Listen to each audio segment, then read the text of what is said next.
Good afternoon, Zach. Good afternoon. Good afternoon, Rainey.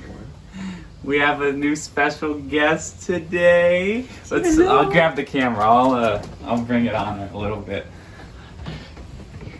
She's Zoom in here. What do we got? Say hi to the camera, Rainey. Say hi. Look at you superstar. Superstar. You're so cute. Ding, ding, ding, ding, ding, ding, ding. It's like the piano playing cat. That's awesome. Oh, all right. Let me get our camera back set up here. Didn't think about that much. Okay. Awesome. Well, I'm in a mood to learn today, Zach. All right. That's a good mood. That's the mood to be in. I love how much we learn. I feel like I learn a lot on this podcast. Yeah. That's I definitely feel like this is the place I've been waiting for to share stuff. Mm-hmm. I was thinking the other day, do you know how many times in my life where I've learned something and been like I've thought it was completely useless, but then I've told myself, you never know. Mm-hmm. You never know. Well, this is like a perfect you never know moment. I don't know why I learned half the shit I've learned in my life, but I'm glad I have, because it makes for interesting topics and debates and all sorts of shit like that. But I hope you stay around, Rainey. I know. But yeah, I used to always think, whenever I learned something, I would just be like, I wonder when the fuck I'm gonna use this. Mm-hmm. And it's a good argument though. A lot of students have it, when am I gonna learn this? What are we gonna do with this? What's the point of all this? And I guess it's to, it's kind of like X Factory shit, because it's not like you would ever put this really on a resume, I know about this or I know about that. What do you mean X Factory? It's hard to say why the knowledge you have is useful until it somehow becomes useful. And that's what I mean. When a student asks, why am I learning this? Pretty much the only thing I would say is, I don't know, let's wait and find out. Mm. But, better it's the best thing you can say. Yeah, better to have the gun in the holster, ready to, be fired out into the world, as opposed to, needing that info or that information or wanting to have it and then, because you couldn't find meaning in the information then, you never focused on it. And a lot of shit doesn't apply to my life until way after I do it. That's a very common thing I see. Is I'll learn a skill and it doesn't become useful until a couple years later. Life's honestly. for later. Yeah, for sure. Life's for later. Mm-hmm. I like that. That's going in. Yeah. If you I love when people say you gotta live in the now. It's so true. It's absolutely true. But you can't forget about later at the same time. Can you speak up a little bit? You people. Ow. People oh, living now, I'm just living for the day. And it's yeah, you damn straight are. Yeah. You really are. You didn't even have to say it. I can see it. Doing a good job. Yeah. People get reckless with that phrase sometimes. YOLO was around for a little bit. Yeah. No, I'm talking about people, not necessarily hippies, but I'm a hippie, but people that are just forget about it. And it's what? Yeah. When you were saying when we first started this, what kind of people don't want to judge other people? Or what'd you say? You said what kind of world would it be if we didn't expect people to judge us or something? Something like that, yeah. And it's something I do believe in, It's people are always gonna be... Phrases at this point are just ridiculous. Yeah. It's almost the better consciousness you find is when you deconstruct the phrase that people always use. Mm-hmm. Don't judge others, and it's well, maybe if I learn how to judge, not judge, but care and love and prospect and use my perspective. It's not judging, but we do need that for sure. I like what you're saying. What I'm hearing you say, and you can correct me, is what I'm hearing you say is you shouldn't just because it's hard is you shouldn't avoid it in a way. It's actually okay to judge people, and it's probably a certain life skill that you should have in your life. Absolutely. Judging people your is relationships. It's very important to be able to accurately quote unquote judge somebody. Yeah. And you shouldn't be a blank slate, like, because people on have in. their past and their histories and their tendencies for a reason. Yeah. Like, and judging isn't always bad. You're just seeing, like, what capabilities does this person have? What do they bring to the table? Maybe what are their X factors and stuff like this. But I think if you go into it like, nah, man, I don't see people. I don't know a person till I meet them, man. I and I get that. Like, I get that idea, and it's a beautiful, and it's kind of like idealistic and almost movie-like. But no, judge people, like, because that's how you make decisions in life. That's how the lion knows which gazelle to attack. That's like, we're meant to judge shit. And that's how you know which mushroom to eat. That's how you know which fruit to eat. You judge it. Yeah. You say, look at this attribute that it has. Is it good? Don't judge a book by the cover might be long-standing. That might be good. Yeah, don't. Yeah. Do you believe in that? You gotta flip through the index, is what I say. And that's just a conversation. Well, not a conversation, but like that kind of initial meeting where sometimes you're meeting people and it's just social, like nothing's really going to get hashed out at that moment. Mm-hmm. But also sometimes there's a purpose for meeting someone. And if they miss the ball, they miss the ball, and like Mm-hmm. that stuff's very clear, very fast.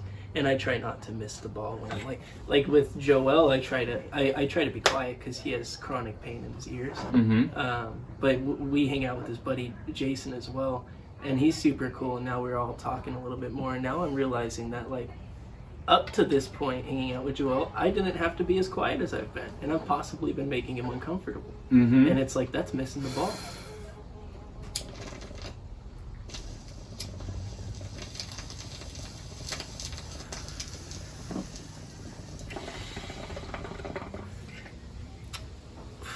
Speaking of a common phrase that I really don't believe in, that we hear a lot and we get taught, is treat people how you want to be treated. Like, I don't believe in that, because how I want to be treated is most likely not how you want to be treated. Mm-hmm. Like, I get the idea, but like it's like telling a little boy, like, see, so you like to roughhouse, right? Well, treat other people how you want to be treated. In my head says, if you want to be roughed-house with, Everybody it's okay. likes to be roughed-housed. Yeah, everyone likes it. Everyone wants it. It's okay. Okay. And like, I get that it comes from like, be nice to others because you want them to be nice to you. Mm-hmm. But like, again, what a perfect idealistic world. Like I think we get in a lot of trouble because we think we try and treat people how we want to be treated. We try and Without treat them, perspective. of what actually would make them happy. It's like the whole love language conversation. Like, I give the love that I want to receive most of the time, and that's usually, well, not usually, but it's a total, it would be completely lucky if the person that I was giving this love to was actually wanted that particular kind of love. Like, it wouldn't, talking about judging people, right? Well, look at the person and try and figure out, and sometimes it takes time and mistakes, but try and figure out, what kind of love do they want, and don't always just give the love that you want, and like, don't just give, kind of like, don't just give the way you would want to be treated. You got to know how that one person wants to be treated. Ask that person how they want to be treated. These kinds of things. Mm-hmm. Absolutely. And perspective is key. Perspective is priority, in my opinion. I will silence myself to be practicing perspective. If I force other people into a position of perspective because I'm being irregular, mm-hmm. then that's not bad. No. And usually it's because I'm evaluating and trying to use some sort of perspective on the situation. Not necessarily should I be here, who are these people, but mm-hmm. sometimes you gotta do it. And I think everyone has a perspective to offer, but I understand that not everyone offers up their perspective.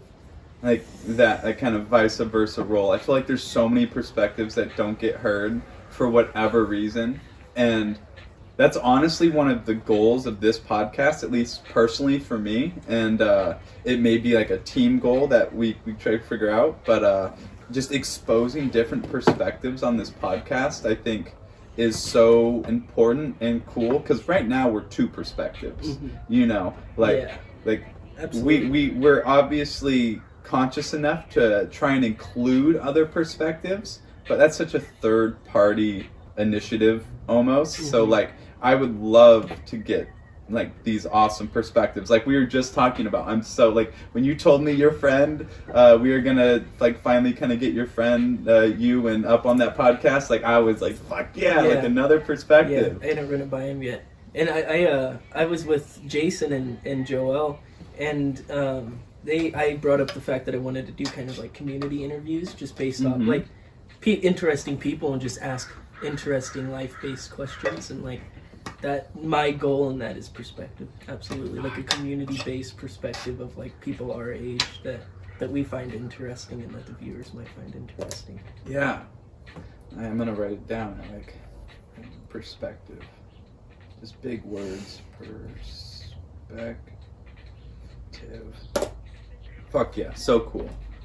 And that's one of my favorite things to do is just learn. Like I've loved having a chance to learn about your life. Thank you, I appreciate it. Yeah, like one, being your roommate, it's cool to get to actually like know you. Like you don't get to do this with a lot of people. You know me more than you and Jolie know me more than pretty much anybody. That's like, that's just how it goes. You can't hide in a house that you're living with people. My past relationships in life, except for my grandparents, they were home a lot, but I wasn't home a lot. I was doing construction, and it was the summer, so I was gone 12 hours a day or so. I would leave at 6, come back at 6 to 8.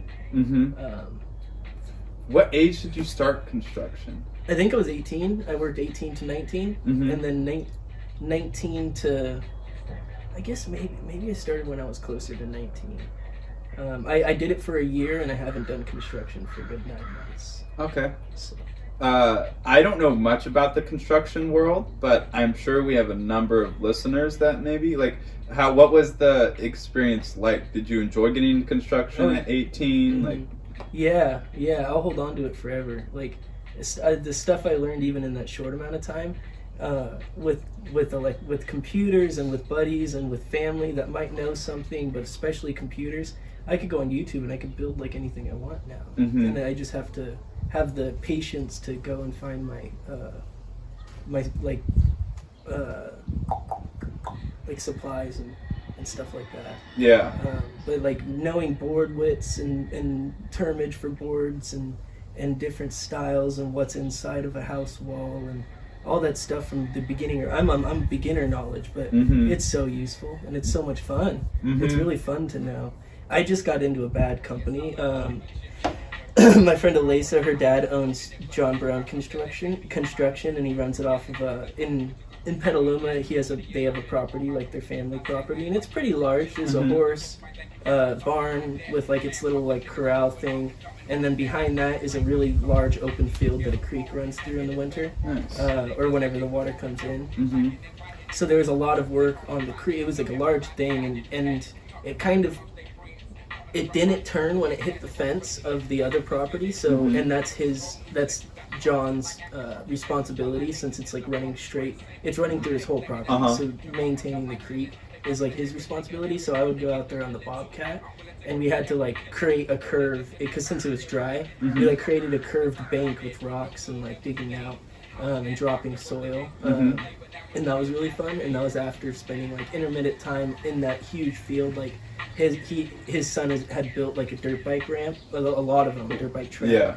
But he built it with cement blocks, which is not nice. Like, it's not, cement blocks on the side. No, not the like ramp up. No, yes, it was like, so like he found all this mixed cement and dirt, and then got the Bobcat out and just built mounds. So it looks like and then it got grown over. So we had to weed it all off, scrape it all off, and then by hand and with the machine dig through each mound of dirt and rock and just dig out the rubble. It was large Wow. stones, large broken cement, just rubble from whatever they pulled it from. Like they must have busted something down and kept it on the property. Mm-hmm. And he was young, and like, talk about initiative, but like I had to take that fucker apart. It sucked. So that I learned Bobcat? on that.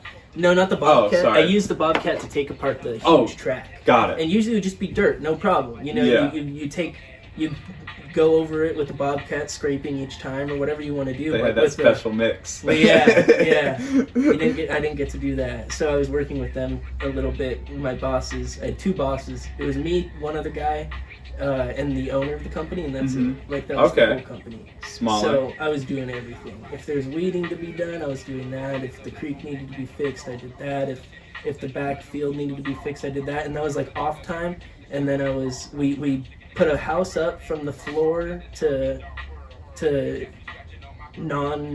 roof, just plywood. Mm-hmm. I didn't get to roof or anything. I roofed with a different company for like a couple weeks. Mm-hmm.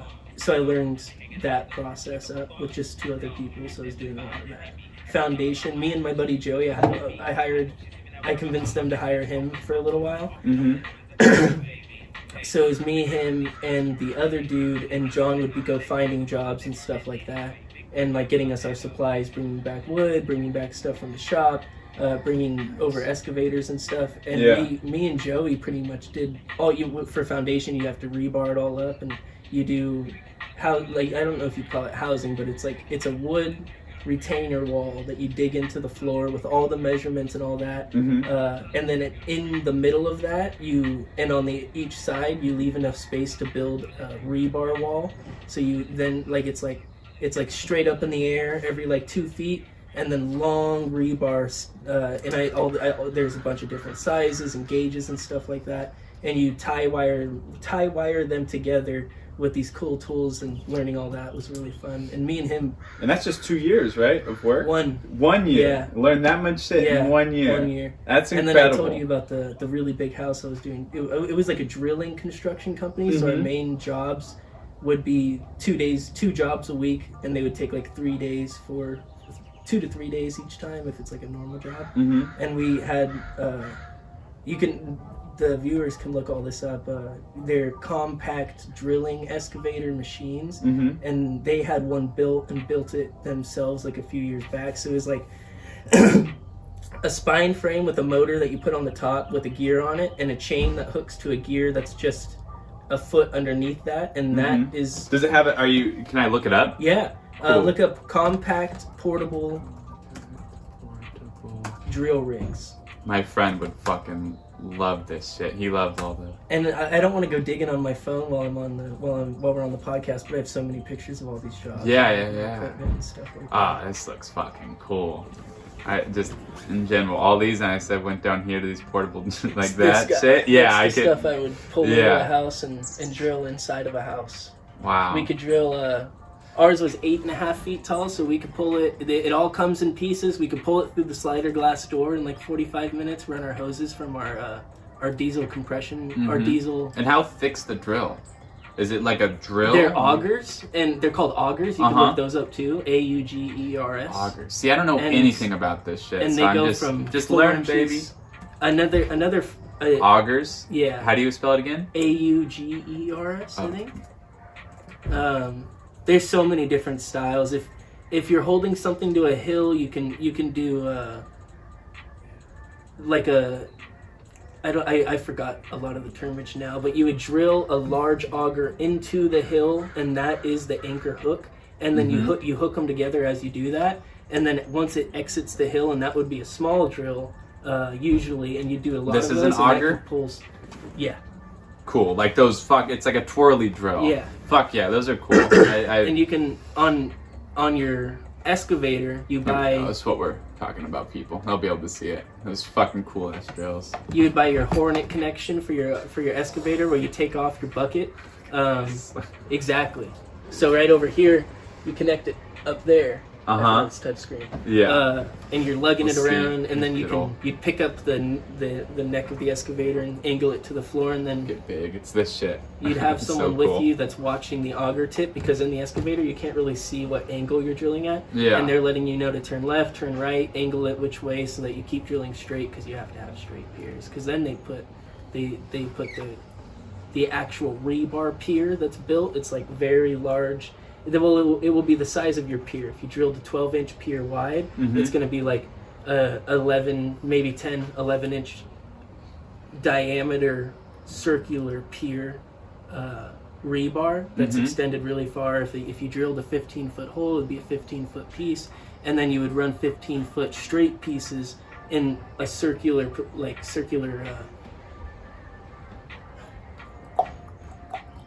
pattern. Okay. Around the inside of it or the outside of it, rebar it up to Look at this zip it shit. up, and then you pour the cement into that. A guy doing it just manually. He's boring. Is that what it is? He's boring a hole to drill. It looks like the same thing, just manual. Yeah. Just showing. In a this piece of picture. wood. Yeah. Well, they said you can do it for wood or ground, according to this. Yeah, shit. absolutely. The little augers for your little auger tips for your drill. I guess you could say the same thing. They're circular. Joey knows how to it's like tapping threads into wood, into stuff like that. And you buy stuff and it's like board taps. Yeah. Threads. Shit. It's complicated, but Fun. Complicated and fun, but they Yeah. worked my ass off, dude. With just those two guys, they Did always you get doing fit? everything. Yeah, really, yeah. It's like the I built a lot stereotypes of are true, core. kind of like, you know, construction, You know, farming, that kind the of just stuff brings that- up the same ideas. Absolutely, man. Like, Especially with that job, because if we have a job, it's a truck bed of equipment that we load up and take to the job, and then we hook the trailer that is the compressor. It's full of hydraulic fluid all the time, and then it has an oil filter, it has an air filter, and then it has a diesel tank. So we fill it up with diesel on the way there. Has 2 tanks in it, and then you're watching the level when you get there. You hook the hoses up, turn the puppy on.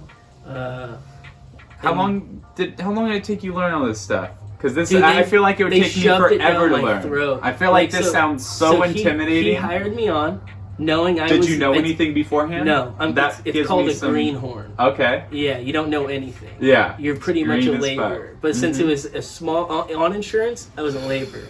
But since it was a small ass company, I was not a laborer, dude.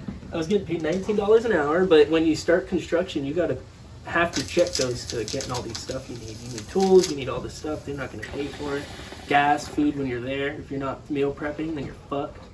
I did really Hey, want to leave that ask alone. you about that. The whole buying your tools. Costs money to make money. Yeah. Sure. What do you think that if you're gonna go into construction, how much do you think you should you have maybe set aside for tools? $1,000. $1,000? Yeah, at least. $1,000. Yeah, to get you through the first 3 months of work, at least $1,000. To not be picking into your checks when you get them. Okay. Don't start in the winter. And prepare to be not late.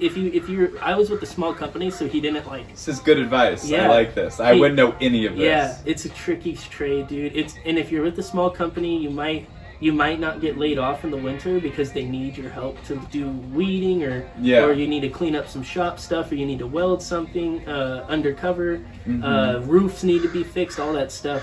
Because they're big old hangar buildings, and I was always getting up on the roof and fixing drills. You'd caulk around it, putting new SD screws in it or whatever it's called. And that's with your compact drills. I needed to get a compact drill, a regular drill, a belt, which was $60, hammer, square, triangle, fraction calculator, plumb bob, and that's just nothing. That's that's the beginning. That's like my bags. That's what's in my bags. Yeah. And then I have my tool bags and I have my toolbox and gas, dude. Crazy. And I don't have a truck. Yeah. That's Crazy. But what was it with the $1,000 I get? Because clothes too. You gotta get. They want you looking good. wow. So you have to have a hat, They don't good provide clothes. No. incredible. Not most companies and not my company. So I have a question then. If they don't provide any of that, what does the safety look like? Because in my head, when I think construction, especially as a history major, I just think the people on the skyrise walking along the fucking beams, eating their lunch. They're pretty hardcore about safety. Are they? Yeah. Are they Once getting they better? saw a few things where they were like, "Oh, this might be unsafe if we put them on a machine," I wasn't going on the machine until I proved to myself for the next week that maybe I could be put on the machine. Well, that's good to hear. And the bigger the company, the more regulations and more people. Like you'll have more people with the job that's specified, keep them safe. Like my job, it was like the owner of the company. He's like, okay, I gotta pay me, and keep you safe. Here's these papers, and he was doing what he could, but it was a lot of like receiving papers, reading them, going back, talking about what was on the papers. I learned when we live next to a creek, any house around here in this little area that does construction, they gotta do winter like restoration protection stuff for like winter waste protection programs and stuff like that, 'cause of California. Yeah. The regulations are crazy. You like got to pay for permits before you can build. You got to pay for permits to get a permit. It could take like a year to even get the ability to build if you have the money for that. The processes seem pretty incredible. Have you seen anyone get injured? Like, not I smile at it because I get awkward. I left the company because it was awful. It started getting really awful, and then I started hearing horror stories of like past employees. And my boss did like, he would like always have stuff there that he bought, like antique shit, and be working on it. And he had like this huge, super heavy antique like frozen ice chest. And he had his hand on it, and then it closed, and it just like it fucking destroyed his finger. And that wasn't even him like working, you know. And then I'm watching the guy that I'm supposed to be like kind of apprenticing under, who is just a huge fucking douchebag, and he's a Jehovah's Witness and like pervy. They saw him. And he, at one point before I worked there, we have these huge piers. It could be this wide with a pier we drilled. The hole in the floor that fucking wide, but most likely it's like from the computer to over here, like that's a good sized hole, and then squared 12 inches or so. You could fall in, and you will fall, and you will break your feet, and you'll snap something when you hit the floor if you don't boom boom boom on your face on the way down. We're drilling through rocks a lot of the time. If a lot of the time, since I was good, it would be a very nice smooth pier, but sometimes it was jagged, you know, like you're chipping through rocks, you're busting teeth, and they're these little diamond tipped like metal, I forgot like what teeth they're called, but you have to tap those in and chip them out when they break. Your constant repair on those. That's one of the things you do there, and then you do it at the shop so that you don't have to do it there. You're constantly like making sure all of your augers are in good condition. Augers. You got to re-weld them on there if it does break to the point where the welding's coming off. Different welds on the auger that add compound like reinforcement to the metal that was like built with the auger, so it's not just like one piece of metal you're throwing down there. You like braid more metal onto it. And he slipped into one of the piers, and it had like a piece of wood over it, and he was pretty fat, so it like cut him open completely. And if he wasn't so large, it wouldn't have been fat that came out. It was literally fallen, and his fat was out of his body. It would have been organs, and he would have died there, you know. And they just joked about that. They were just joking about it. And he just walked onto the hospital. John maybe drove him over to the hospital. He made him walk. They walked over to a hospital that happened to be across the street. And then the guy in my position, there hadn't been anybody that they could have stay in my position for like years and years previous to that. And it was because of the apprentice, the dude that was underneath John was just awful and wasteful. The work was wasteful. He lost an arm in doing my job. So I heard about that, and I was like, what the fuck? You know, wow, this is... Still got my arm. Some Tiger King shit. Yeah. No, you're literally like staring at this machine, and you have to be close to it because you're watching what it's doing, and you're making... There's a huge motor that the auger's connected to that really runs everything. The motor up top runs up, down. This motor runs all the torque to go... to spin, and you pop that open to fix it all the time, and it's a fucking serious gearbox, dude. It's like 2 gears, 1 chain that's like literally like that thick, and they're just like it's lubed up, so when it's running it's just like I can't even make the sound. Oh my it's God. insane, and the amount of torque that it's running to this one piston, it's not even a piston, it's like just spinning in a circle, a rod. It's unfucking believable. So like I lost a bunch of shit down those piers, but you could lose everything. Mm-hmm. Like if your leg gets caught up in there and the person that's running the machine isn't paying attention, like it will chew Unforgiving. you up. There's It no, will chew it's you up. I raw metal. accidentally pulled the pin on an auger once, and because I thought it was resting on the floor, but it was like 9 feet resting in the air, which was our stupid mistake when we left. Mm-hmm. And I thought my boss had told me to undo it, but he just told me to like wait. And what he said was you'd have to pull it up and then place another auger to like build a chain to reach to the bottom. Mm-hmm. If the logic is you have to pull it up, you Yeah. assume it's on the ground. Yeah, exactly. So I pulled the pin. It hit the floor, and I watched it go down, and it's like the one you're looking at falling into this hole, but it was 4 inches wide, and I could have grabbed it if I was stupid, but it would have torn all my fingers off, and it's like the weight of that auger, 90 pounds plus like the suction weight of like the hole in the water and stuff, and like sitting there overnight, like with this machine just like building pressure like a bomb, Mm-hmm. like when you cork a wine bottle. Yeah. And my boss, when I got back to the shop, that fucked our work up for like 4 days, cost us like $400, and he was like, "Why didn't you grab it?" Like he was like pissed. He's like, "So what I'm trying to understand here is you sat there and watched that auger fall down that pier?" I was like, "What the hell, dude?" But I did. Yeah. I mean, that goes back from like, if you like that, just as a teacher, a history teacher, we spend like weeks on the Industrial Revolution. Yeah. And yeah, it's kind of we like go the Industrial like Revolution. pretty hard into like the safety regulations and all the crazy shit that would go on, as far as people falling in food vats and just being chopped up with everything, and then that just gets put out. Oh Little my- girls' are you hair. serious? Oh yeah. I'm looking for the book What? right now. There's a whole book on it, and I can't believe I can't remember the name of it. It's about food, but little girls' hair getting caught in machines and just yanking their head on them, and just turning that, people losing arms and legs and just being fired on the spot because now they can't work.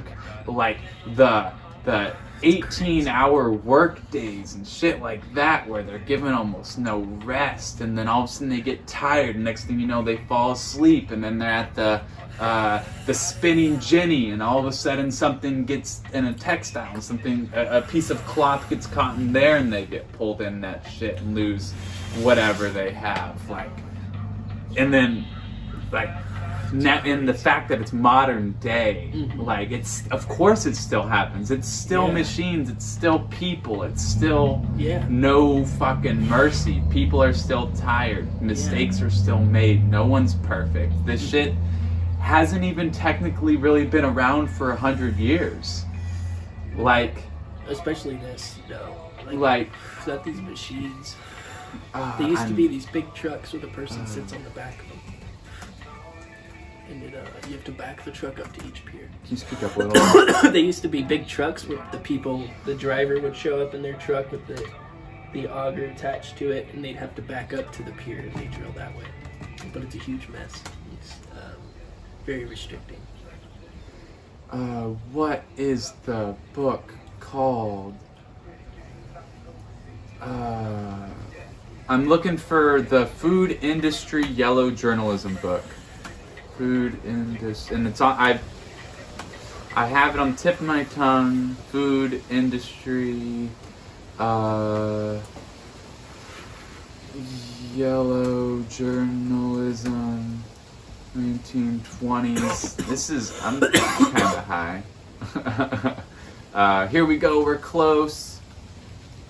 History of American journalism. Introduction.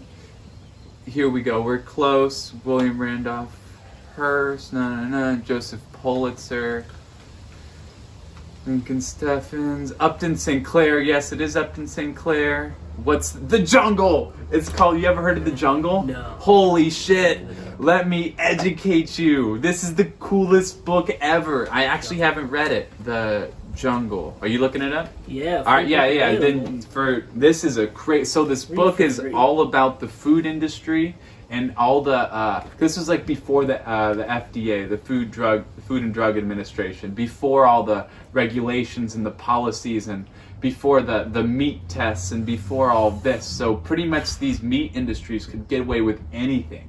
And these people were finding, like I said, like people were falling in these vats. They would find like fingers in their meat. Sometimes there would be hair. There could be chemicals and pesticides, rats, of course, and anything else that would get in the meat. They would let the meat just sit in these vats overnight and not really care. They would cut corners in like the butcher shops and the packaging and all of this stuff. And sent this book called The Jungle. It's a novel by Upton Sinclair. Do you have it in front of you? Yeah, I could read it. Oh, is it online? For free. Fuck, maybe that's cool. I would be down to read this with you. Yeah, Harvard University Graduate School of Administration Baker Library. And they have it out for free. Awesome. I'm gonna pull up a Wikipedia. Google Books, The Jungle. Google Books. And I've never used Google Books. Me neither. That may be something we'll have to look into. Let me pull up the Jungle Wikipedia. It's like pictures of each page. Wikipedia, if you want to sound weird. Alright. The Jungle is a 1906 novel by the American journalist and novelist Upton Sinclair. Sinclair wrote the novel to portray the harsh conditions and exploited lives of immigrants in the United States and Chicago and similar industrialized cities. Do you see how bad I am? I'm focusing on like the people buying the food, like kind of the workers, but that's cool. I didn't really think about it being about like the immigrants and like in that like the focus of it. Yeah. And again, I haven't read the book, so that would make sense that I wouldn't entirely know what it's about. But yeah, so cool. It's about the novel to portray the harsh conditions and exploited lives of immigrants in the United States and Chicago and similar industrialized cities. His primary purpose in describing the meat industry and its working conditions was to advance socialism in the United States. Ooh, he had that side agenda. But what's socialism according to this? Yeah, okay, so socialism, a political, social, and economic philosophy encompassing a range of economic and social systems characterized by social ownership of the means of production and worker self-management of enterprises. Yes, so this is cool. This brought me to a new kind of focus where they were arguing against capitalism. They're arguing against the laissez-faire version of capitalism, which laissez-faire means hands-off. Me and a teacher once did a laissez-faire dance, which was great. We were like, laissez-faire, hands off, hands off. It was stupid. Our students hated us. They don't remember. They'll remember, exactly. And so laissez-faire just means hands off. So essentially what they were doing was they were fighting this laissez-faire version of capitalism, in that these bosses and employers were given free range because the market believed so much in supply and demand, and that like businesses will correct themselves. So there was no regulation on these kind of what they would call them as like robber barons, maybe robber barons versus captains of industry, another historical typical topic. But they were saying that like the boss can run the company however they deem fit, and the business world will balance it out essentially. And so what these books were trying to do is say, no, we need government regulation, we need government intervention, this shit needs to be controlled, people need to be controlled, and that's obviously what won out in the end, but not perfectly. Yeah, well, yeah, there's like limits, you know? Mm-hmm. But yeah, no, it's a crazy cool book, highly recommended. Absolutely, if reading it. You want to have your mind blown and kind of be creeped out. You're but on my laptop. It may make you never want to eat meat again. You got it. That's the truth. If that's not how you feel, yeah, it might be. I have some beef to pick with, no pun intended. What the fuck are up with those laws that stop you from filming in the meat industry? Like, I get it, But I think that's where like we're scared of the truth, and so we're legally allowed to hide it to make people feel better about what's going on. yeah, I think it's like there's a lot of money in the falsity of like protecting. That's where it should show. Hey, Yeah, girl. Rainy. We're looking at you. Put it down. No. Put it down. I think that's like where, and a good example of like corporation becoming too involved is regulation, where it's corruption. Like that's not the government's. That's only the government's like best interest, because like protecting the corporation's best interest is in the government's best interest, and that's not our interest. Yeah. That's high fructose corn syrup and like private agent ads or whatever you would call them, where there's all this software they're building to like watch our ads and to target us, and there's like commercials about it at this point where it's like, do you want your ad to show up for the right people? Call us. And it's like, what the fuck? Yeah. What the fuck? We are their product. Whether we think we are consumers or not, we are a product, you know? Mm-hmm. And this regulation stuff is like, in my opinion, the core of the problem. So you think there's too much regulation currently? Yeah. I think there's too much... We swung too far? There's too much false regulation. Okay, with another agenda? Yeah, absolutely. Mm-hmm. Yeah, absolutely. Saying you can't do this, so it forces people in a corner to do this, which then benefits this company or this particular kind of, like, agenda or something like that? Yeah. Do you have any specific examples? Because I can't think of any. I think you're right, but it would just be cool to think of... I like a blatant example with Coca-Cola, you know, like they own a huge amount of water in South Africa and just the continent of Africa itself. Yeah. And they have a lot of sales in Africa and South Africa, and a bottle of Coke costs less than their Dasani bottles of water in South Africa, and they don't have access to publicly owned water because it's all privately owned and possibly fenced off, with like the free market being obsessive over tourism and like building complete sectors of economy off that, and like trade agreements and maybe even generational plans off of that for growth. It's like unsustainable. Like in Egypt right now, since there's so much.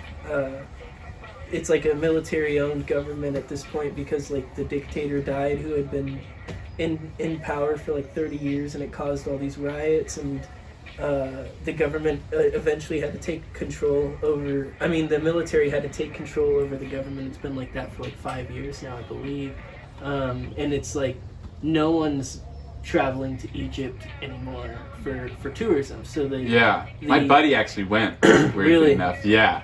He said it was trippy. I've been seeing videos of like the Pyramid of Giza and stuff, and like that whole compound. Pyramids, bro. And I want to see them so bad. Well, they're being raided because the economy's fractured. Yeah. So how long and how many countries are we going to do that to before we realize that the world isn't Disneyland? Because that's kind of how America and the West treats the world. Mm-hmm. I'm just going to go travel. Who cares how unequal my dollar is to where I'm going? It makes me a king. Or queen. That's such a common aspect on traveling. I've done it. It's fucking awful. I've done it. I will do it. I will at one point just travel. Well, why is it awful? What's the why there? Can I get a why? For example, Cuba. I mean, for example, Cabo. Cabo. The only reason you're going to Cabo and surviving is because it's like Signal or something. The militia. I mean the cartel. The cartel. They own that whole region. So they're being paid by the government, or they're helping the government protect the area to keep white money coming in. But if you travel 4 miles out of almost anywhere you go to travel, and you don't prepare for it, you could get robbed. You could end up if you're in Brazil, you could end up in, I'm going to look up the names because it's an important name. Well, hold on, but I want to get the why. Why is it bad to go to a country that has a cheaper... Because all of the unequal based inequality-based corruption, where there's no Well, I don't think a cheaper dollar always means corruption. Like, not like always, I went to but Prague. when you start mixing a lot. Like, I mean, Prague is a very, very old place. Like there, I and don't. Germany is a very prominent nation. Mhm. Germany's come back from famine. There's probably a after lot of shit going on in Prague. Probably After a lot of famine. corruption. Yeah. Sorry, Prague. Yeah. I don't know. I much don't know about anything Prague's about it, history. but you could have just sliced Prague a little bit. Well, I just Greece I could only exist for another 10 years. It's a tourist state. I feel like dollars have different values, and That's a fact. And That's I okay. don't think. But to take advantage of that as a culture, it's like a culture to go travel. I and think experience the American culture. Not necessarily. It's not A lot of American culture. culture. A lot of culture. It's like What? a It's lot not of American different culture places. though. I would say it Americans is. stay put. We That stay could be put. statistically true. Like Do you know that for a Europeans fact? travel. Yeah. Statistically, like Americans stay put. Like we don't have I passports. tie Europe and it's the West, right? Europe is still quite the West. No, Europe travels. But again, Mm-hmm. like if you thought about the U.S., because think of the U.S. Like if we considered going to another state as traveling, then Mm-hmm. for sure we travel. But like the Europe is set up in such a way that it's kind of like the distance is so small Absolutely. that like they need the To passport. go to Spain. To go Yeah, and they have Absolutely. the EU, of course, but they would still consider that country to country, and you would call that traveling. So to them, but they do, like Australians travel a shit ton, but like Americans, I'm pretty sure, like especially our passport percentages are so low. Yeah, like very few of us have them. It's probably not that bad. I also pulled up all the different companies Coca-Cola owns, which I thought, because I feel like a lot of people don't know. I don't. Like they think Coca-Cola just sells soda, Yeah. No. which no, is no, no. like No. so they own Fuse. Fuse. It's this shit. Okay. Wow. So I'll show it on the screen. They own Fuse. They own, I don't know this one. It looks European. Del Valle. No, I've never seen that. I don't know. It looks European. Del Valle. But then we get into the good ones. Minute Maid. Powerade. And again, Coca-Cola owns all this. You're in it. Coca-Cola Zero. Coca-Cola. Fanta. Okay. Sprite. There you go. Dr. Pepper. Absolutely. Diet Skim Coke. joking. And then their number one is Coca-Cola Classic. Gosh. But you know what's weird though? Yeah, water is not in their top 10. Are you surprised that they're sugary drinks? And yet, does Coca-Cola own water? I think they own Dasani. Does Coca-Cola Coca-Cola own water? Vitamin water is a nutrient-enhanced water beverage available in a variety of flavors. In addition to Smart vitamin Water, water. Coca-Cola also acquired this brand in 2007. Is that the Life Water stuff? What brand of water does Coca-Cola make? So yeah, they don't own Dasani. No, Okay. They only own flavored. Oh, our brands. What brand of water does Coca-Cola make? Dasani.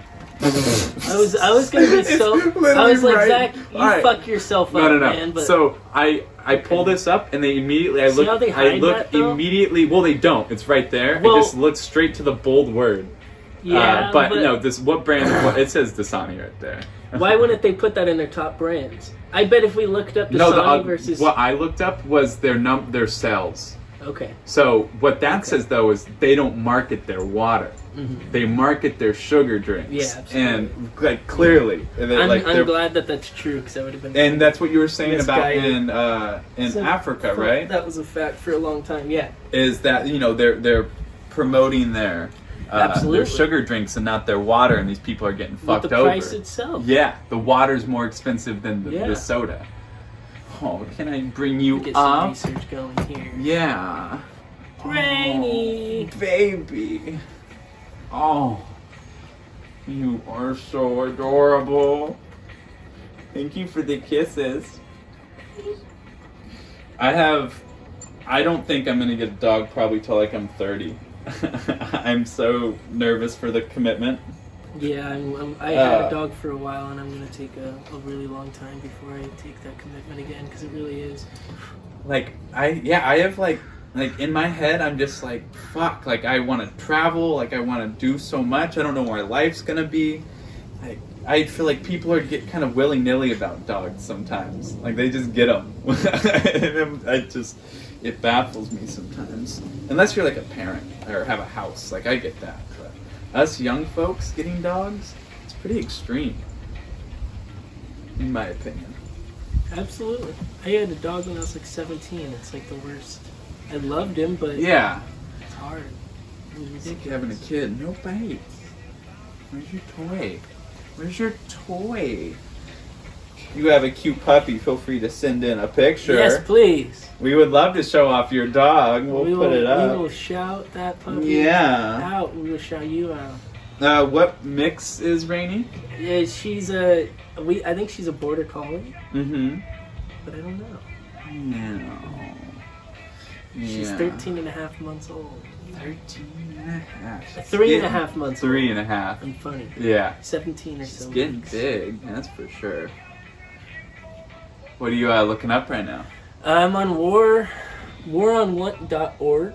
Mm-hmm. And it says Coca-Cola, this is the caption of the article, Coca-Cola is one of the most recognizable brands in the world. The company claims to adhere to the highest ethical standards and to be an outstanding corporate citizen in every community we serve. Yet Coca-Cola's activities around the world tell a different story. Yeah. And, I'm gonna look up who owns Coca-Cola. okay. Am I speaking loud enough? I think so. Coca-Cola has been accused of dehydrating communities in its pursuit of water resources to feed its own drying up farmers' wells and destroying to feed its own plants, drying up farmers' wells and destroying local agriculture. The company has also violated worker rights in countries such as Colombia, Turkey, Guatemala, and Russia. Only through its multinational billion marketing campaigns can Coca-Cola sustain the clean image it craves. Which is so fucking true.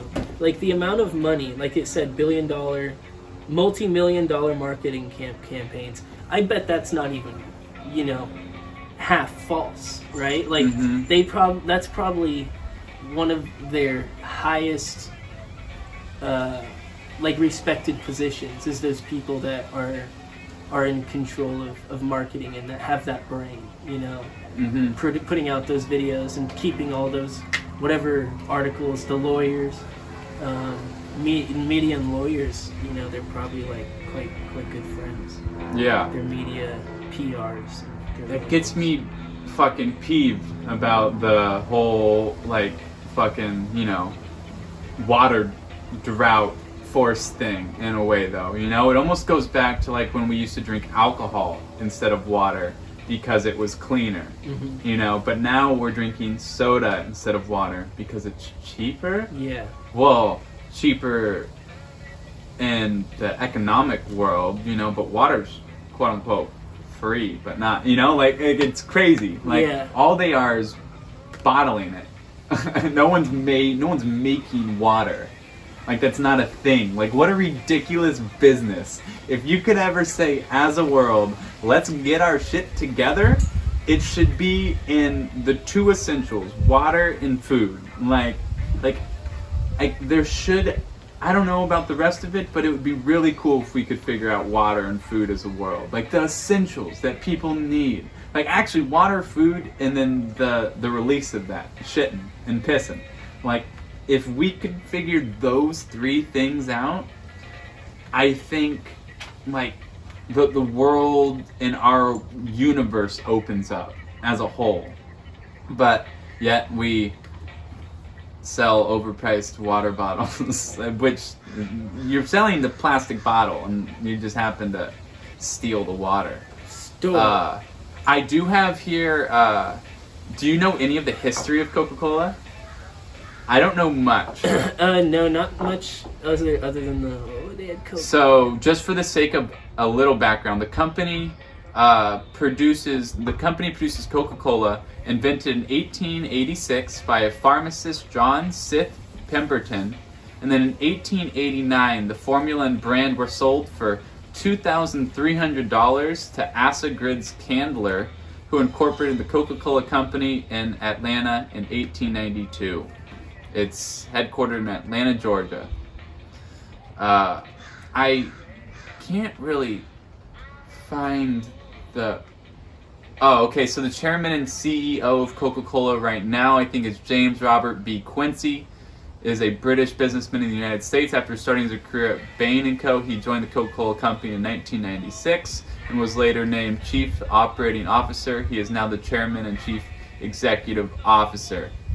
I would like to look him up, this fucker. Fucking Absolutely. Coca-Cola. Dude, get your shit together. This is like a modern day robber baron, right? This is like the modern day version of the meat packing plant people that would just say, fuck it, I don't care who falls in the meat vat. Well, this guy's like, fuck it, I don't care who has access to water. We're selling, we're pushing Coca-Cola. It was sold drink for it, 65 drink it. grand in 1886. At 2000, it was 65 today. It'd be 65 Wow. grand. Wow. Think about how much Coca-Cola's worth. I'm reading on here, one liter of Coca-Cola takes 3 liters of water to produce. Which is a lot. 1 liter of Coca-Cola takes 3 liters of water to produce. Yeah. I always find those stats weird, right? Do they include like the transportation and all that? And like, is that like? I think those it's get pretty, weird. It's probably a pretty fairly evaluated equation. I did watch Food Probably. Incorporated. Yeah, probably. I believe it. I really do. I Have you just seen wonder how. Food Incorporated on Netflix? Sorry to cut you off. I don't think so. It's like the same thing. It'll go through like a lettuce farm, and then it lets you know how much water Yes. it's like produced. And Like then, I've seen the meat- hamburger version. Yeah. Shit like that. Yeah. But It's kind of like that thing. and so that's the Yeah, weird okay. thing though. So if, like in theory, right, it takes 3 liters of water to produce 1 liter of Coca-Cola, yet the Coca-Cola is cheaper. Mm-hmm. Like my Yeah. brain stumbles Well, like you on said, that they're equation. probably getting free water in a lot of ways. Yes, thank you. Okay, Yeah. perfect. You're right. Yeah. Yeah, cutting It's costs and getting allocated funds from the state or like nation that they're in, cutting deals to yeah. trade deals to get money off tax or whatever. It's a good point. They're so fucking smart. You sweeping?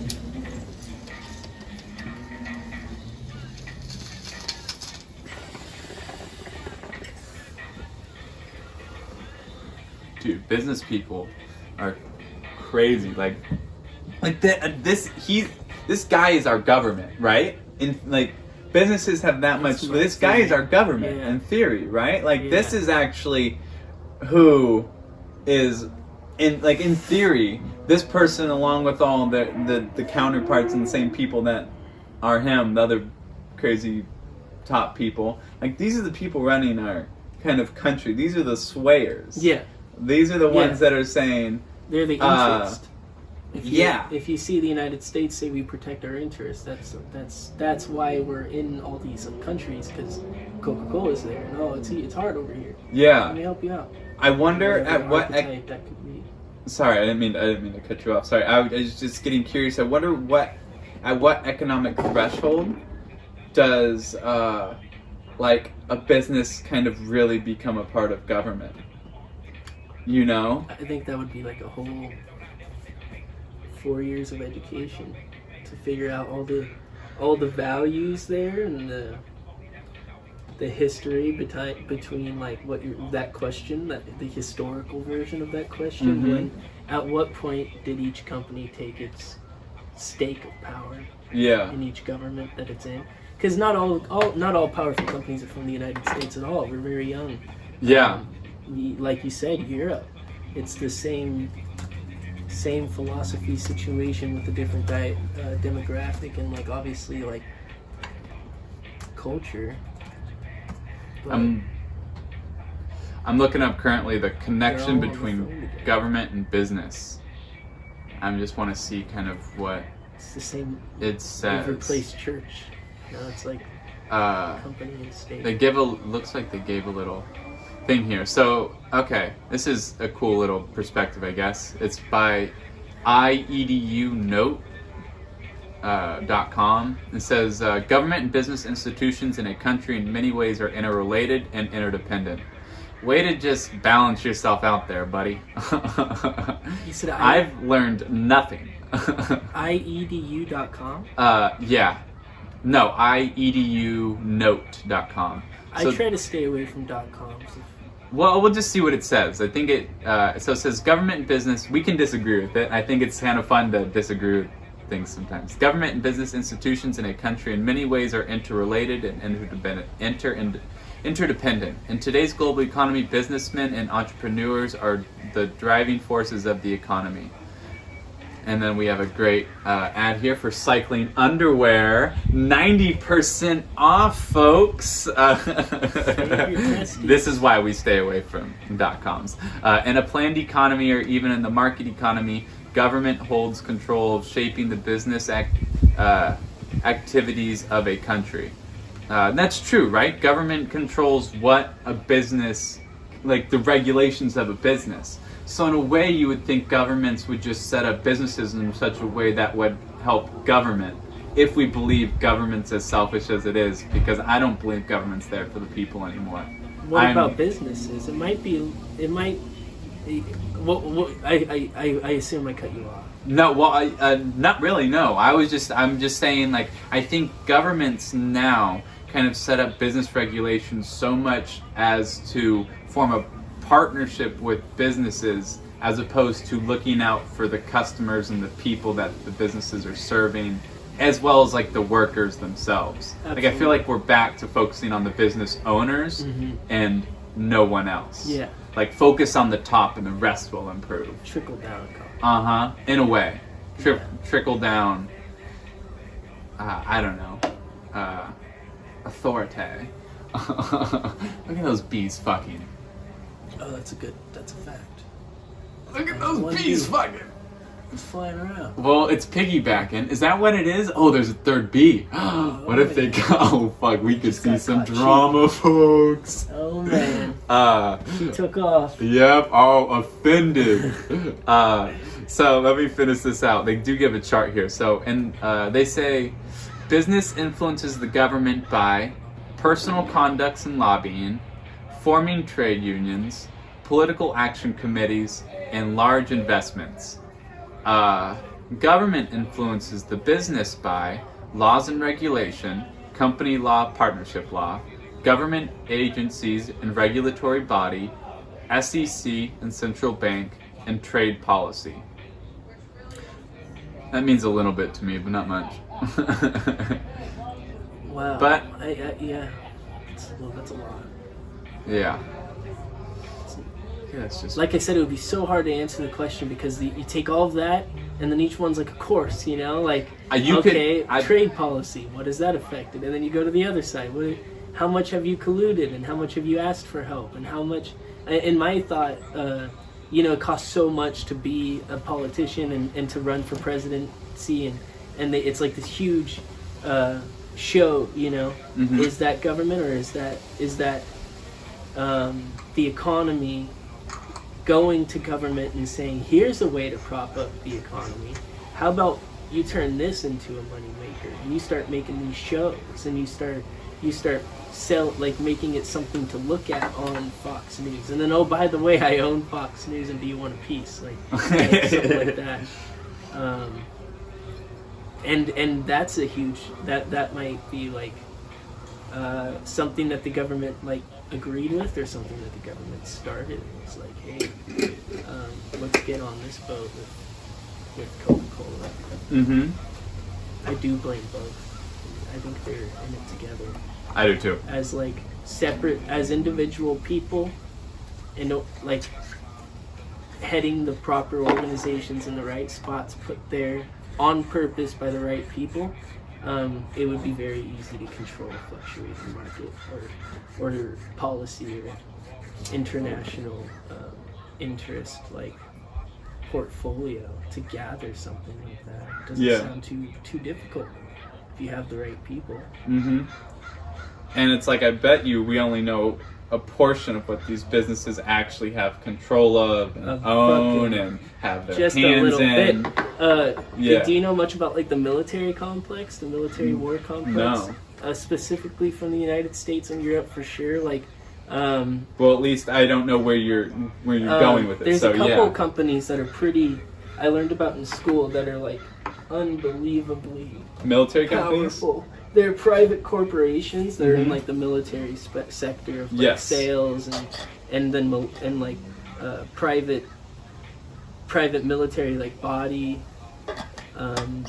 networks. Like they have like actual militants that are trained, ex-military, that they have like a military structure to send people out and like control economies that way. Like companies will hire them instead of the government. Once they can't continue, the government will hire them as well. Yeah. Um, And they'll buy ridiculous shit. Like right, like I feel like we spend like so much. I don't know, but I've seen some videos. I just remember the experience of it. And normally that's just what I rely on. But like there are companies that they just buy, like make crazy shit, and the government just buys it. They're like, fuck yeah, this is dope. Like we're like a bunch of like big kids. Like, have you ever seen missile defense technology? Did you see our missile defense technology when what was the one terrorist leader we killed? Do you remember the country? I don't remember. Just the name. recently? Yeah. I think it was where we were like World War III. Oh no. It feels so wrong to guess because we're involved in so many places. Yeah. Afghanistan. I thought it was either like Iran or Iraq, and I'm just too dumb to remember which. Sorry, I'll look it up really quick. But when they attacked us back, it was like we have these. My friend who recently just got out of basic training from the army showed me the these missile defense videos, and they're the most insane things ever. These automated. I need to find it and look it up and show you, because it is the most. There we go. Yeah. Defense system. Look at this! Holy shit! 4 months ago, it was Iran. Yeah, I knew it was Iran. I didn't really know, but hold on. Let me skip. Look at this. We'll see if it's 2 minutes and 50 seconds. You're not looking! Look at these. Like they're fucking.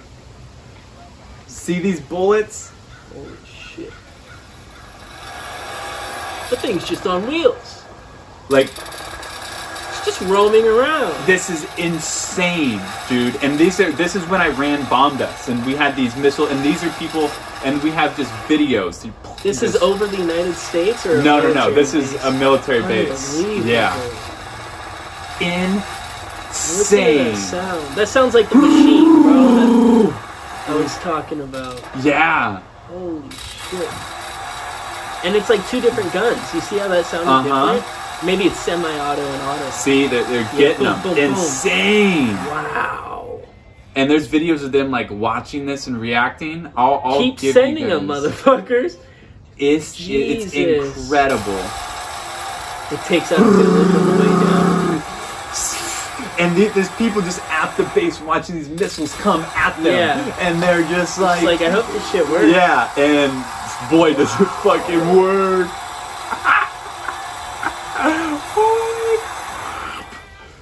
Oh, like, and you bang on it until you see it.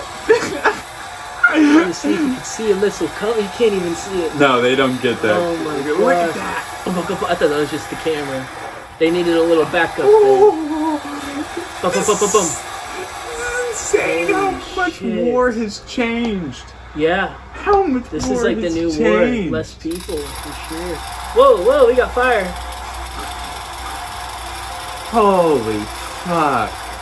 It's, you can't, like, I bag on it until I see it, and then I'm like, I want more. Like, my inner man, holy shit. Hold on, look at this. Get ready. This is the cool one. Look at that. Holy shit. It's like a video. That looks like a video game. You can't even believe this. The ending is nuts. There's not enough pixels.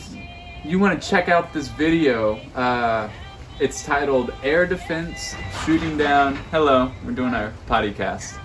Oh, you guys are still doing it? Uh-huh. Is it recording? Yeah. Cool. Okay. You saying hi?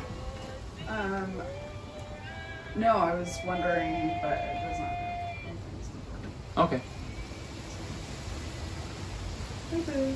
So the name of the video is Air Defense Shooting Down Iran Missiles, Phalanx Anti-Missile Defense System, U.S. Military. Fucking kick ass. Again, I always will bag on the military stuff until you see how cool it is. And then my inner bro comes out and I'm like, fuck this, I want it. I want it so bad. I'm getting a nice list of companies that build planes and Ooh, cool. This. I bet you there's all sorts of fun shit hidden around that between the lines.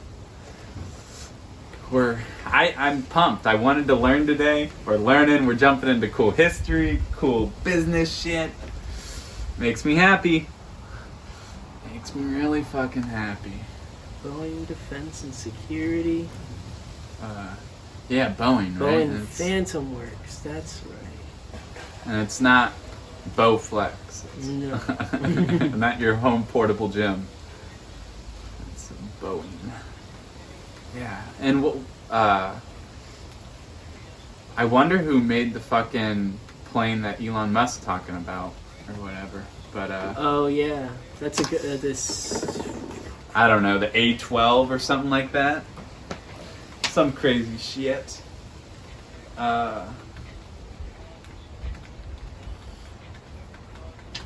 For this. No notebook. The SR-71 Blackbird. Is that what it's called? The SR-71? There we go. And I'm gonna get a picture of the plane that it's called the Pegasus, dude. Ooh. Boeing built it with the DOA, with the contract with the DOA. It's called the Pegasus? Yeah, Pegasus 2019 military stealth plane. 2019. Pegasus. This thing. Fucking Beyblades came up. You ever play with Beyblades as a, No. Beyblades Yes, as a kid? a little bit. It's called the KC-46A. Oh man. This thing has like pixels on the bottom of it, like Do you have it up? like videos. Oh, it's this guy here. He got bad pictures of it. Oh. That's not it though. Oh, okay. I It's like those close fueling to- ones are always crazy It's to the me. gunman. Yeah, it's just a fueling plane, refueling system. Yeah. Oh. How the fuck we ever got that down? Fueling planes in mid-air? Seems to me fucking Video insane. takeoffs. Yeah, unbelievable. Like, we have gravity and wind. Like, it's one thing in space when things are kind of like perfect. Like in space, things are like a physics problem. Like, there's no gravity, there's no air resistance. It's perfect. There's only human error. Earth's like, nah, dude. You got birds and you got clouds and rain and wind and No, bro. and mechanical shit, and yeah, we still impregnate our airplanes perfectly. It's insane. That's where that It keeps coming up with this tanker, and I don't know. Maybe it's money the- goes I remember to. Being Super Fortress, like all these names: the Hornet, the Strato Fortress, the Oh, they have Stratojet, fun. the Super Fortress. Like, these are bro nerds, you know? Yeah. Like, these are Globemaster 3. Yes. They're just having the time of their life. I'm gonna look it up. Best military equipment names. Best military equipment names. List of equipment names. Oh, they just give you normal shit. Shit ton of guns though. God.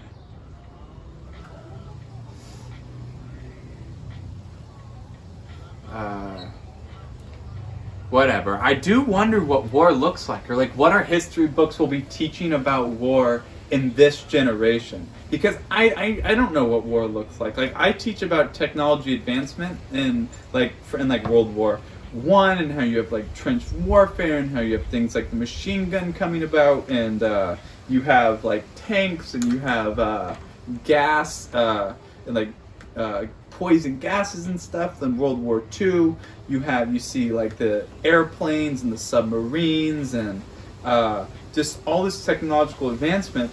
There's no way you could even come close to acknowledging like the technological advancement of war. I feel like because there's a billion things that just improve. Like it's no longer like 5 things that made war crazy. Like and now it's like everything's crazy. Like our war is what spy movies used to look like. Like let's hear them from 80 miles away. You know, I have an automated sniper rifle where I'm gonna press a little controller, and I don't even like. Do snipers snipe? Or are they're just the spotter? Or do they just have a and like I found out, like I saw on Instagram, I don't know if it's any true, that they just said fuck it with certain like navigational controllers for like their drones and switched to like Xbox controllers because people know them. They're people know them. They work better. Like that's what people like. That is just more logical than reinventing like something so great, you know. And the people with like this thing that I've been looking for is the X-47A Pegasus, and it's an autonomous, unmanned military drone, the size of a fucking skyscraper. Look at this thing. It looks like this. What do you mean? It's not the size of a skyscraper. No, I'm joking. Oh, okay. But this is what we're seeing, thinking that we're seeing like, you know, UFOs. We're just seeing them test this shit in Nevada. Like, this thing's been flying around somewhere. They've been testing it somewhere. Yeah. Someone's seen it. Look at the shit. It's a triangle. You want to show the camera? Let me see if I get this full view. Yeah, I've noticed actually, like the camera actually does a good job of picking up what we have on our computer screens when we show it, like during the videos. Cool. Yeah, so that's nice. Good. We still need to figure out a split screen, and we still need mics though. Nice. Yeah. Perfect. It's crazy. So it's unmanned. It has the command option to kill. You know, like it doesn't need to call. Wait, my head just entered the unmanned part. Yeah. There's more. Holy fuck. Yeah. It is unmanned. That's unmanned. That's Look, an where aircraft. Where are they at? That's an aircraft. It's like an air intake, and then some wings and an engine. There's no one in there. And bullets. Or bombs. Or napalm. Yeah, it's like bombs. It drops fucking bombs. Or bro. a fucking pellet that you can perfectly drop, and it'll hit someone on the forehead and disintegrate on impact and kill them instantly. Their head would be gone. Like, that's where it is. It's an acid pellet that when you're flying this aircraft, you actually perfectly, it's a little juicy drop thing. They press it and it flies perfectly into their mouth as they're talking and instant poisons them and knocks them out just like that, just in time. It actually takes 24 hours to happen too. Hours. And it gives them COVID, and then they die of COVID. They're dropping little pellets of poison. A line of evidence. It's incredible. Prove me wrong. Videos. Prove me wrong. There's takeoff videos of this. Ooh, there's takeoff videos? Let me see. Worst nightmare for Russian military. Sorry, people. We're going to watch it. We'll react. No, yeah, there's got to be a few of these in the podcast. Yeah. This shit's insane. Oh, man. I hope they show the person operating it, too. I don't think they will. He's somewhere far off. Well, like, you know what I mean, though? Like a split screen, like a little cube. Yeah. Like, does he have Twitch? I still want Twitch for our president. That's hilarious. Plug it in. Still big shout out to this computer. It's coming in so nice. It's amazing. Alright. Alright, you're missing it. Oh man. Holy more. No one's in there, huh? Nope. Worst nightmare for the what's the title? Worst nightmare for the Russian military. Stealth aircraft. It's the X-47B. Dude, I bet you that shit has panels on the bottom that make it so you can't see it. That's what I said. It does. Oh no, you did. Yes, I did. Fuck, I'm such a bad listener. If we could all admit a weakness. This one I got really excited about. Look at this. Is insane. It looks like a bird. They definitely shaped it after a seagull or a bird. Yeah. And planes, companies are doing Look at these guys. They're like a fucking pit crew. Look at this pit crew, dude. You ain't gotta do nothing. Usually they're guiding the person out. Gotta worry about them falling into the ocean. Yeah, there's no This thing's just triangle gonna- guy. There's no guy doing the... Look at that short amount of distance it Dude, can take off in. that literally looks like half a football field. That looks like half a football field. And that's an aircraft carrier. Mm-hmm. Aircraft carriers are kind of gnarly. Like, that's some real World War II shit Takes off like a that kite. happened. Like a Like- kite. Like a kite. Like, aircraft carriers are actually super cool. Yeah, Like, I don't know much actually about a little them. bit of with the bro stuff, I do get a little bit cool about aircraft carriers. Like, they are machines. Man-made islands. Like, essentially. Yes. Like, we take away the Yes. credit for what they are, but they're man-made fucking mechanical islands that are fucking, like we don't need to go island hopping like we do. Like, we still go on the islands because that's what we do. But, like these aircraft carriers are so fucking advanced. And, like, that's what we started to see in World War II is the first ever, like, the Battle of Midway. You ever heard of the Battle of Midway? No. Whoo! It was the first ever it was an airplane naval battle. And the aircraft carriers never even saw each other. But it was all airplanes, and it was the first battle ever in history. And I think it actually turned the tide. The first battle in history that was like that, where it was like all aerial over the sea. And I think it actually turned the tide for the U.S. as far as aircraft carriers go, because we destroyed, I think it was the Japanese. They were ahead before Europe. I'm gonna pull it up. It's actually Yeah. a really cool little tidbit. But yeah, Battle of Midway. But aircraft carriers, fucking that World War II is when we started to see that shit. That's crazy. The nerd in me really wants to see the engine in this plane. It's called like the Pegasus too. It's a Pratt and Whitney engine. I'm just gonna look at the picture real fast. Hey.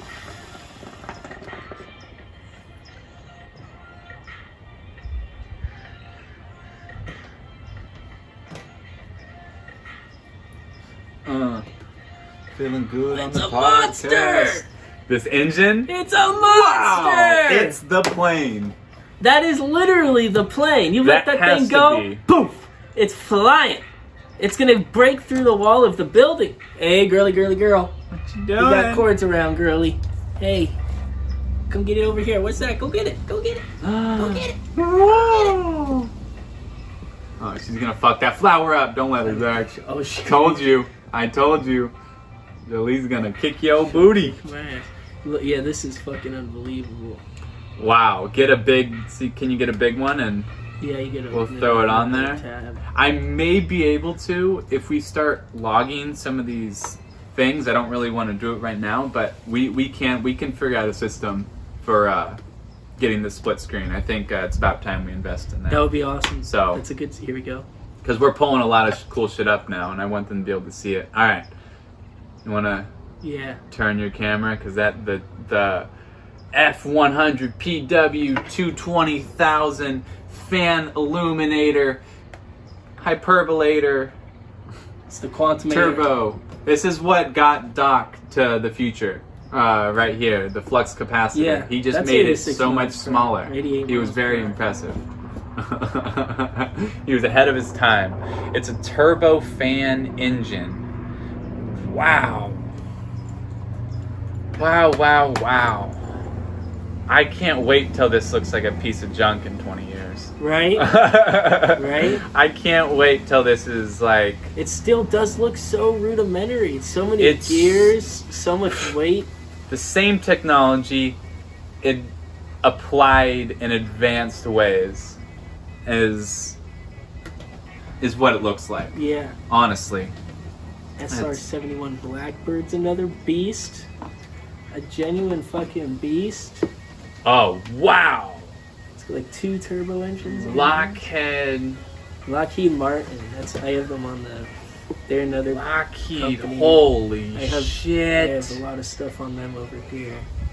God. Because they're getting sued Think about by the and military right now why? for falsifying reports and records. Is it someone driving this? Yes, that's a cockpit. Think about the guy that gets to do I know. that. Think about how fast. Like, can you see? What is vision? I'd love to be in the Air Force. I really would. I really would. I don't think I've ever canceled that out. Imagine that on your record too. That is such a good. Flew planes. What do you want me to do? I want to learn how to fly a plane. I don't know about the Air Force, although I have always thought I would be really good in a military, just do what you're told kind of setting. Yeah. After 4 years of college Not tennis, really. just Oh yeah. Okay. I love it. I love kind of saying fuck me, let's do it for the team. You know, like I will die. Like I kind of like that thought mentality a little bit. Yeah, I definitely would not thinking of like what I'd be dying for. It makes me Yeah. sick. I'd be dying for my brothers. That would be it. Like it would just be it would what be they the get you. most That's how they get you. sincere. That's It how would they be get the you. most sincere. It's not even true. Like it is. Like It's I we have wouldn't. brains. I don't think you could feel a connection like you would feel when you're fighting. Like when you go to war with someone. Like Well, of you're course, war but brothers. Think about Like, PTSD. And no, like well, of course. There's so many other things you Of could do to try to course. chase that Pegasus, you know, because there's drug addicts that like come back from being on drugs and they're like, oh man, I can't live life like this. But imagine coming back from war and that being your drug. The fucking Yeah. worst. Unbelievable.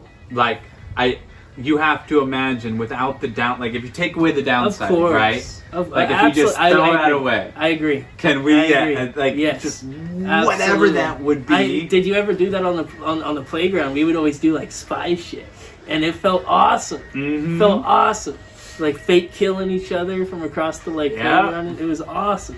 I agree. Like working as Football. like that team. Yeah. Fuck. But yeah, there's just something about doing anything for your teammate and whatever that looks like, whatever you consider your teammate. Maybe that's your wife. I'm watching Ozark right now. Uh-huh. Like these Shit's people crazy. look like they would do like they do almost anything for each other, this husband and wife, although they hate each other, like, but there's still like this certain camaraderie of like fuck it, like, you know, you just will, it's just you lay it down, you just decided this is my fucking team and I'll do anything for this fucking team, you know. Have you seen Happy Thoughts? No. It's really funny. Oh, maybe it's Kidding. It's called Kidding. It's with still haven't. not Will Ferrell, Jim Carrey. Okay. It's a show. It has 2 or 3 seasons, and he's like, he's called. His name's Mr. Pickles, Mhm. and you know that old show, Mr. Will Robinson or some shit like that. Not the alien, not the the space train show. guy, like He was like the nice guy. Rogers' Neighborhood, Yeah. Mr. Rogers' Neighborhood. He's like that, Yeah. and then it like goes into his life where he ends up getting a divorce, and like he's like learning to like the new guy, but then like the guy offers him drugs, so he hits him with the car because he's like got all these happy thoughts, but he's like losing his mind, and it's so adult and it's so funny. It actually gets really fucking like psychedelic throughout the whole thing, but especially the second season. It gets like super psychedelic. nice. There's like alien creatures. What are you doing? Dude, staring. Yeah. Oh my god, you're so cute. That's like natural selection in such a weird way. Why are you so cute? Because Like, she gets to live good. So It effective. saves her from hunting. Being cute is so Huh. effective. Like, Huh.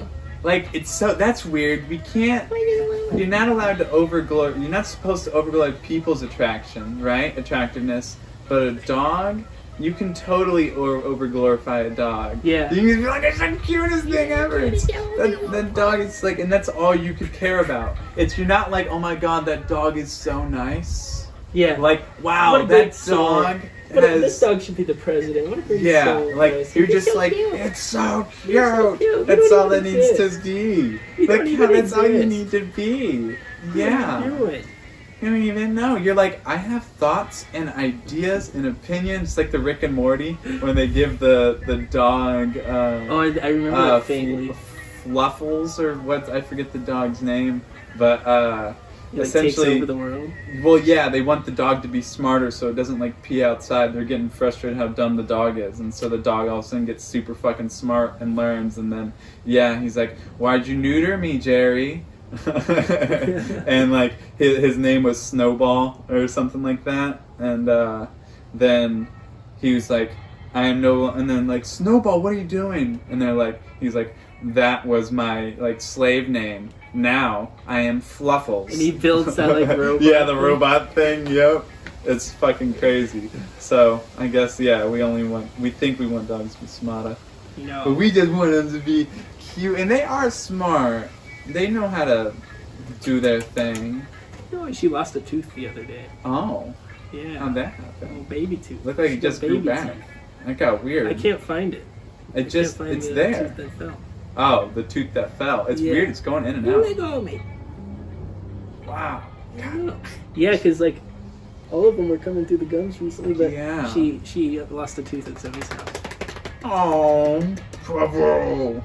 I love being a dog uncle. I've been a dog uncle for about 3 years now. Yeah. And I feel like I got a. Well, I'm the kind last of time I was a dog again. uncle, I ended up being a dog dad. So we'll Yeah. see how this goes. I wouldn't mind too bad. Yeah. Oh my gosh. They do that now. I love it. Uh huh. I wonder if that got on camera. I It doubt it. may have. I did when we kissed the bees, that got caught on camera. That's I so think. funny. I didn't catch it back in the You editing. missed that but one, Rainy. I know. Say YMCA. Oh. I have some interesting searches up. Boeing Defense, Yeah. Space, and Security lawsuits. I do gotta Lockheed eat Martin here kind of soon. lawsuits. Okay, Still we haven't call eaten it. today. But if Are you you want ready? to, you want to finish this out. You want to. Yeah, just because like maybe the people in charge of like the military complex aren't like the best people in the world, and that's not a fact. But like there are all these. So what do you mean by military complex necessarily? There's, like, a to me, it huge- sounds like they're like because like if someone has like a complex about their penis, like normally Yeah. it's like they think it's small. It's they like- fear government's. It's like you could too think of it small? as like a hypothetical physical infrastructure based around like a specific sector of a specific economy. So there's like the toilet paper industry compound or complex where like there's the companies colluding together for their best interest. Mhm. So in like the military complex, it's such big money that there's like a few amount of corporations getting these like $billion deals and then like talking among each other and like really like becoming like fundamental and like only like I guess like specific Monopoly sources. type shit. Big yes. You know, Yes. very reflective. Yes. Monopolies. Yeah, They're monopolies on the military sector of the economy. yeah. And like it's a big sector. I don't Mhm. know how much specifically, but these are huge contracts Yeah. that like are being signed over all the time from the DOA, Department of Defense, the DOD, the Department of Defense. Mhm. And that's who would be working with Boeing, who would be working with Lockheed Martin. If it's too expensive to send military suited up guys out, then they find a cheap competitor and send them out for our work, you know. Mhm. Like it's not necessarily illegal, but it's not necessarily legal either. My cousin Tristan, he was a United States Ranger for 4 years. Mm.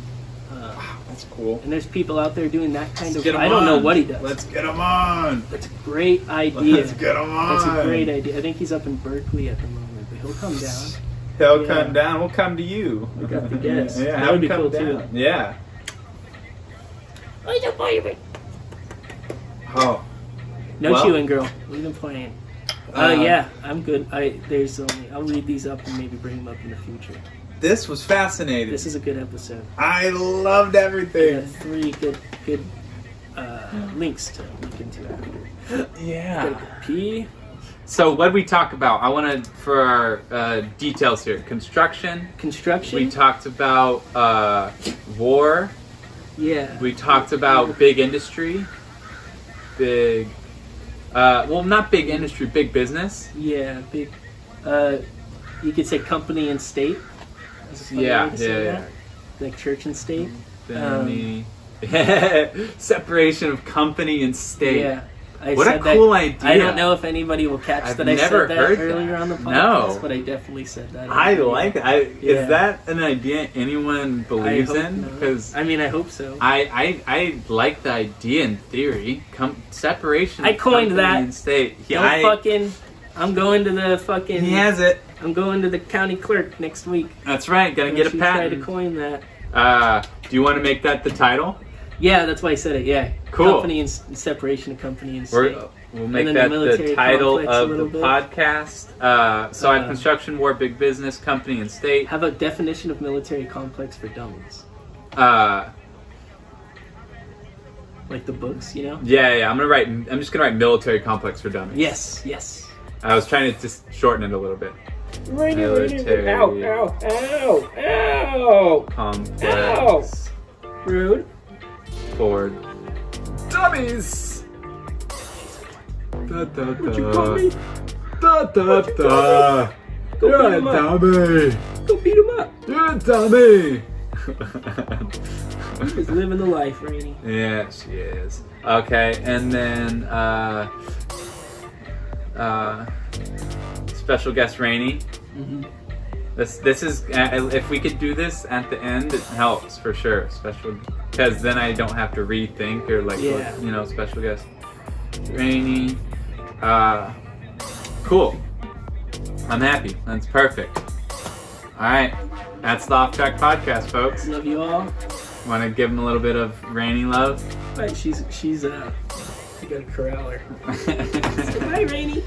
Bye. Say Look at bye. the camera. We'll have a wave. Over there. It's over there. What is that? Say bye. Want to play us out, Rainy? Play us out. A little action. Doop Rainey. boop doop poop. Poop poop. Good work, girl. Bye.